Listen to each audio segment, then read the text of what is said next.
ಕೃಷಿ ಕ್ಷೇತ್ರದ ಧುರೀಣರು, ನಮ್ಮ ಸಭೆಯಲ್ಲಿ ಬಂದಿರುವಂಥ ರೈತರು, ಮೂಲತಃ ರೈತರು ಮತ್ತು ನಮ್ಮ ಮಾಧ್ಯಮ ಮಿತ್ರರು, ಇವರಿಗೆಲ್ಲರಿಗೂ ನಮಸ್ಕರಿಸ್ತಾ ನನ್ನ ಪರಿಚಯ ರಘುನಂದನ್ ಅವರು ಒಂದು ಪರಿ ಮಾಡಿದ್ರು ಮತ್ತು ಕಾಂಗ್ರೆಸ್ ಬ್ಯಾಕ್ಗ್ರೌಂಡ್ ಯಾರು ಹೇಳಿದ್ರು. ರಘುನಂದನ್ ಅವರು ಹೆಸರನ್ನೇ ತಪ್ಪಾಡಿದ್ರು, ಶಿವಕುಮಾರ್ ಅಂದರು, ಶಿವಪ್ರಕಾಶ್. ನಾನು ಮೂಲತಃ ರೈತರು ಮನೆಯಿಂದ ಬಂದರು. ನಮ್ಮ ಅಪ್ಪ ಅಮ್ಮನಿಗೂ ಇಬ್ಬರು ಹೆಬ್ಬೆಟ್ಟು ಅವರು ಕೃಷಿಕರೇ. ನನ್ನ ಇಲ್ಲಿ ನಿಮ್ಮ ಮುಂದೆ ನಾವು ಮಾತಾಡಬೇಕಾಗಿರೋದು ನಮ್ಮ ಸ್ಕೀಮ್ಸು, ಗೌರ್ಮೆಂಟ್ ಪಾಲಿಸೀಸು, ಅದ್ರ ಬಗ್ಗೆ ಎಲ್ಲ ಮಾತಾಡೋದ್ರ ಬದಲ ನಾನು ನಿಮ್ಮ ಜೊತೆ ಸುಮ್ಮನೆ 2-3 ವಿಚಾರ ಹಂಚ್ಕೊಳ್ತೀನಿ ಅಷ್ಟೇ. ನನ್ನ ತಾಯಿ ಬಂದು ನಾವು 8 ಜನ ಮಕ್ಕಳು, ನಾನೇ ಲಾಸ್ಟ್ ಮೇಬಿ ವೇಸ್ಟ್. ಇಷ್ಟು ಜನನ ಸಾಕಬೇಕಾದ್ರೆ ಇದ್ದಿದ್ದು ಅವ್ರಿಗೆ ಒಂದು 5.5 ಎಕರೆ ಹೊಲ, 1 ಎಕರೆ ಗದ್ದೆ. ತಂದೆಯ ತಮ್ಮದಿರೋರು ಇವರು ರಾಜಕಾರಣಿಗಳಿದ್ರು ಅಂದ್ಬಿಟ್ಟು ಅವ್ರದ್ದೇ ಅಡ್ಡಾಡ್ಕೊಂಡಿದ್ರು ಅನಿಸುತ್ತೆ. ನಾನು ಚಿಕ್ಕವರು ಗೊತ್ತಿಲ್ಲ. ಆದರೆ ನಮ್ಮ ತಾಯಿ, ಯಾಕೆಂದರೆ ಇಲ್ಲಿ ತುಂಬ ಜನ ನಮ್ಮ ಹೆಣ್ಮಕ್ಳು ಬಂದಿದ್ದಾರೆ, ಅದಕ್ಕೆ ನಾನು ಅವ್ರಿಗೆ ವಂದಿಸ್ತಾ ಈ ಮಾತುಗಳು ಹೇಳ್ತಾ ಇದ್ದೀನಿ. ನನ್ನ ತಾಯಿ ಒಂದು 25-30 ಎಮ್ಮೆಗಳನ್ನು ಸಾಕ್ಕೊಂಡು ಹಾಲು ಕರೆದು ಅಲ್ಲಿ ಊರಾದಮೇಲೆ ಸಂತೆಯಲ್ಲಿ ಊರಿನಲ್ಲಿ ಹಾಲು, ಮೊಸರು, ನಂತರ ವಾರದ 3 ಕಡೆ ಸಂತೆ ಕಟ್ಟೋದು, ಸುತ್ತಮುತ್ತ ಅಲ್ಲಿಗೆ ಬೆಣ್ಣೆ ಮಾಡಿಕೊಂಡು ನಮ್ಮನ್ನೆಲ್ಲ ಸಾಕಿ ಮುಗಿತಂದು ನಾವು 8 ಜನರು ಯಾವುದೋ ಆಗಿದೆ. ಇವತ್ತು ರೈತರು ಅಂದಾಗ ನಮ್ಮ ಅಶೋಕ್ ನಾರಾಯಣ ಅವ್ರ ಮನೆ ಅವರು ಸಾವನಲ್ಲಿ ಸಿಕ್ಕಿದ್ರು, DCM ಎಷ್ಟು ಚೆನ್ನಾಗಿ ಗುರುಸಿದ್ರು ಅಂದರೆ ನಮ್ಮನ್ನ ಅಧಿಕಾರಿಯಿಂದ ಗುರುಸಲಿಲ್ಲ, ಒಬ್ಬರಿಗೆ ಪರಿಚಯ ಮಾಡಿ ಹೇಳಿದ್ರು. ನಾರಿಯ ಒಂದು ಸ್ಥೈರ್ಯ, ಧೈರ್ಯ ಮತ್ತು ಅವಳ ಶಕ್ತಿನ ನಾವು ನೋಡ್ಬೇಕಾದ್ರೆ ನಮ್ಮ ಶಿವಪ್ರಕಾಶ್ ಅವರ ತಾಯಿ ಇಂಥ ತಾಯಿ ಅವರು ಇನ್ನು ಮುಂದಕ್ಕೊಂದು ಮಾತಾಡಿದ್ರೆ ಚೆನ್ನಾಗಿ ಹೇಳಿದ್ರು. ನಮ್ಮನ್ನು ಅಷ್ಟು ಅರ್ಥ ಮಾಡ್ಕೊಂಡ್ರೆ ಅಂತ ನನಗೂ ಗೊತ್ತಿರಲಿಲ್ಲ. ಮುಂದಕ್ಕೆ ಹೇಳಿದ್ರು, ಇಂಥ ತಾಯಿಯಂದಿರು ಮನೆಯಲ್ಲೂ ಇದ್ದಾರೆ, ಅವರಿಗೆ ಗೌರವಿಸಬೇಕಾದ್ರು ಅಂತ ಒಂದು ಸಾವನಲ್ಲಿ ಹೇಳಿದ್ದಾರೆ. ಹಾಗಾಗಿ ನಮ್ಮ ತಾಯಿಯಂದಿರು, ನಮ್ಮ ಅಕ್ಕ ತಂಗಿರು, ನಿಮಗೆಲ್ಲ ನಾನು ವಂದಿಸ್ತಾ ಇನ್ನೊಂದು 2 ಮಾತು ಮುಂದಕ್ಕೆ ಹೇಳ್ತೀನಿ. ಇವತ್ತು ನಾವು ನಮ್ಮ ಕ್ಯಾಪೆಕ್ಸ್ ಸಂಸ್ಥೆ, ಯಾರ್ಯಾರು ಗೊತ್ತಾ ಕ್ಯಾಪೆಕ್ಸ್ ಸಂಸ್ಥೆ? ಯಾರು ಗೊತ್ತಿರೋ ಕೈ ನೀವು ಗೊತ್ತಿದ್ದೀವಿ ಕೊಡಲ್ಲ, ನೀವು ಬಿಟ್ಟು ಯಾರಿಗೂ ಗೊತ್ತಿಲ್ಲ. ನೋಡಿ, ನಮ್ಮ ಪುತ್ರ ಸಾಹೇಬರಿದ್ದಾರೆ, ನಾನು ಅವರು ಅಗ್ರಿಕಲ್ಚರ್ ಬೆಳೆ ಅವರು ಬೆಳೆ ನಂತರ ಅಲ್ವಾ ಸರ್? ಹಾಗಾಗಿ ಬೆಳೆ ಬಂದಾದ ಮೇಲೆ ಬೆಲೆ ಸಿಗಬೇಕಂದ್ರೆ ಆರಂಭಿಸಿ ಹಾಡು ಅಥವಾ ಮಧ್ಯವರ್ತಿಗಳ ಹಾಡು ಇರ್ತದೆ. ಅದಕ್ಕೆ ನಮ್ಮ ಸರ್ಕಾರ ಏನು ಮಾಡಿದೆ, ಕ್ಯಾಪೆಕ್ಸ್ ಸಂಸ್ಥೆ, Karnataka agro processing and export corporation ಅಂತ ಸೆಟಪ್ ಮಾಡಿದೆ. ಆ ಸಂಸ್ಥೆಯಲ್ಲಿ ಏನು ನಾವು ಮಾಡ್ತೀವಿ ಅಂದರೆ, ಆ ಬಂದಂಥ ಬೆಳೆಗೆ ರೈತರಿಗೆ ಎಷ್ಟು ಊಟ ಬೆಲೆ ಸಿಗೋದಿಲ್ಲ. ನಿಮಗೆಲ್ಲ ಗೊತ್ತಿದೆ, ಅದನ್ನು ನಾವು ಹೇಳ್ತೀವಿ, ಎಲ್ಲರೂ ಹೇಳ್ತಾರೆ, ಪೇಪರಲ್ಲಿ, ಟಿವಿಲೆಲ್ಲ ಬರ್ತಾರೆ. ಅದಕ್ಕೆ ಏನು ವ್ಯವಸ್ಥೆ ಮಾಡಿದೆ ಅದನ್ನು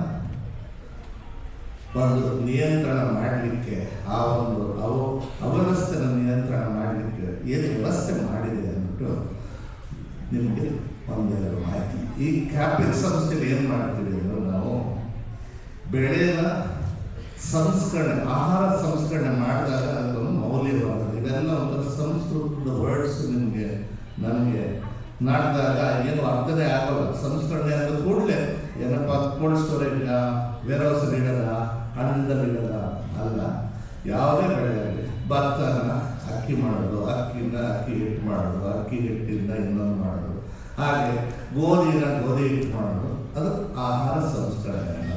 ಗೋಧಿ ಹಿಟ್ಟಿನಿಂದ ಚಪಾತಿ ಮಾಡೋದು. ಈಗ ಮಿಲ್ಲೆಟ್ಸ್, ಸಿರಿಧಾನ್ಯದ ಒಂದು ದೊಡ್ಡ ಕ್ರಾಂತಿನೇ ಆಗಿದೆ, ನಿಮಗೆಲ್ಲ ಗೊತ್ತಿರಬೇಕು. ಈ ಸಿರಿಧಾನ್ಯಗಳು ಎಷ್ಟು ಮಟ್ಟಿಗೆ ನಮ್ಮ ಆರೋಗ್ಯದ ಮೇಲೆ ಒಳ್ಳೆಯ ಪರಿಣಾಮ ಬೀರ್ತಾ ಇದೆ ಅನ್ನೋದು ಇವತ್ತು ಎಲ್ಲರಿಗೂ ಗೊತ್ತಾಗ್ತಾ ಇದೆ.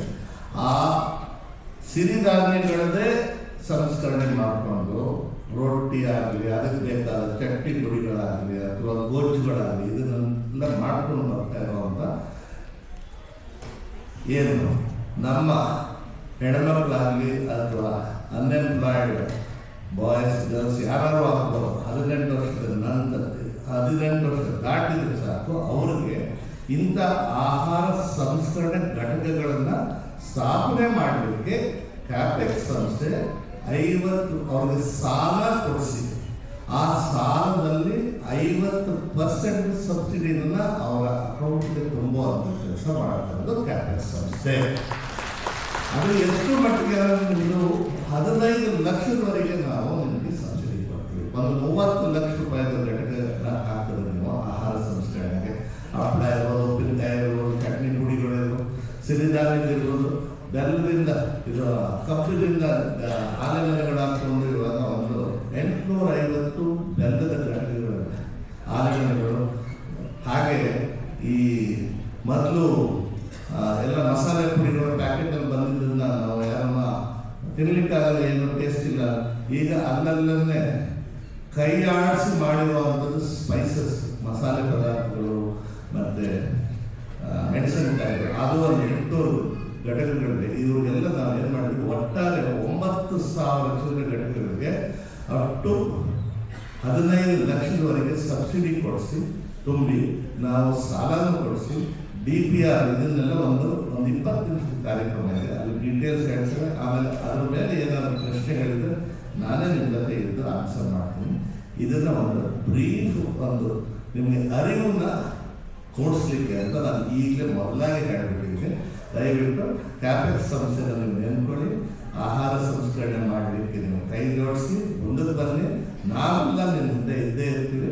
ಇದನ್ನು ಮುಂದೆ ತಗೊಂಡೋದ್ರೆ ನೀವು ಬೆಳೆದಿದ್ದಕ್ಕೆ ಒಂದು ಬೆಲೆ ಸಿಗಬೇಕಾದ್ರೆ ಮೌಲ್ಯವರ್ಧನೆ ಮಾಡಬೇಕು. ಮೌಲ್ಯವರ್ಧನೆ ಆಗದೆ ಆಹಾರ ಸಂಸ್ಕರಣೆ ಕೈ ಹಾಕಿದಾಗ ನಾವು ರೈತರಾದ ನೆಕ್ಸ್ಟ್ ಜನರೇಷನ್ ಏನು ಮಾಡಬೇಕು, ಅಥವಾ ಅದೇ ರೈತ ಇನ್ನೊಂದು ಹೆಜ್ಜೆ ಮುಂದಕ್ಕೆ ಏನು ಹಾಕಿ ಅವನು ಹೆಚ್ಚಿನ ಲಾಭ ಪಡೆಯಬೇಕು ಅನ್ನೋದ್ರ ಬಗ್ಗೆ ನಿಮಗೆ ಆಮೇಲೆ ಕಾರ್ಯಕ್ರಮದಲ್ಲಿ ಹೇಳ್ತೀವಿ. ಅಷ್ಟು ಮಧ್ಯೆ ನೀವು ಯಾರು ಎದ್ದೋದ್ರೆ ಅಂತ ಆತಂಕದಿಂದ ನಾನು ಈಗಲೇ ಹೇಳಿದೆ. ಆಮೇಲೆ ಮೇಡಮ್ ಏನು ಹೇಳಿದ್ರು, ಹಸುಗಳ ಬಗ್ಗೆ ಏನು ಹೇಳಿದರು. ನಾನು ನೋಡೋದಂಗೆ ನಾವು ರೈತರಿಂದ ನಾನು ನಿಮಗೆಲ್ಲ ಬೋಧನೆ ಮಾಡುವಷ್ಟು ದೊಡ್ಡವನ್ನೆಲ್ಲ. ಆದರೆ ನಾವು ಎಲ್ಲಿ ನೋಡಿದ್ರು ಊರುಗಳಲ್ಲಿ ಇವತ್ತು ಗೋಮಾಳಗಳೇ ಇಲ್ಲ.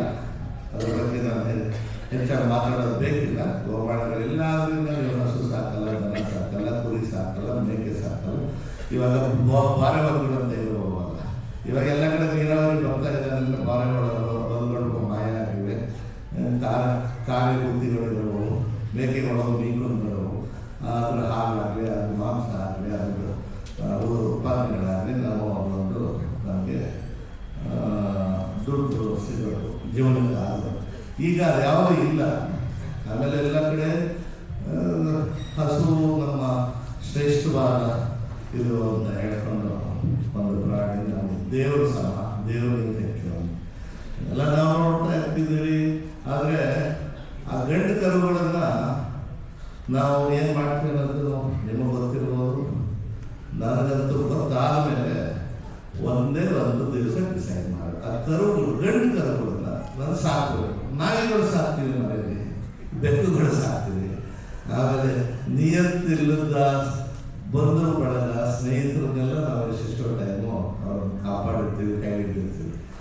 ಎಲ್ಲ ಯಾವುದೋ ಬೇಡಪ್ಪ, ಗಂಡು ಕರುಗಳನ್ನ ನಮಗಿರೋ ಜಾಗದಲ್ಲಿ ಸಾಕೋಣ ಅಂದ್ಬಿಟ್ಟು ಒಂದು 120 ಮಲೆನಾಡು ಗಿಡಗಳನ್ನ ಮಲೆನಾಡು ಗಿಡ ಯಾಕೆ ಪ್ರಿಫರ್ ಮಾಡಿ, ಅವು ಸ್ವಲ್ಪ ಹೈಪರ್ ಆಕ್ಟಿವ್.